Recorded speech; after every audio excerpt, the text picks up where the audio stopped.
আসসালামু আলাইকুম প্রিয় দর্শক, আজকে আমি জেব্রিনা এবং সিঙ্গোনিয়াম গাছের পরিচর্যা নিয়ে এসেছি। এই জেব্রিনা গাছটা কিছুদিন আগে লাগিয়েছিলাম, সুন্দর গ্রোথ হয়েছে, তাই লম্বা দুটো ডাল কেটে নিলাম পানিতে এর শিকড় বের করে নেওয়ার জন্য। এই গাছটা সেমি ইনডোর হওয়ায় এটা পানিতে এবং মাটিতে দুভাবেই হয়ে থাকে। আমি ঘরের কর্নারটা ভালোভাবে ডেকোরেশন করব দেখে পানিতে এর গ্রোথটা বের করে নিচ্ছি।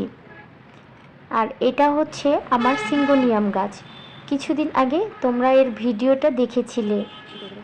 এটা আমি রাস্তা থেকে নিয়ে এসে পরিষ্কার করে পানিতে রেখেছিলাম আমার রুম ডেকোরেশন করার জন্য।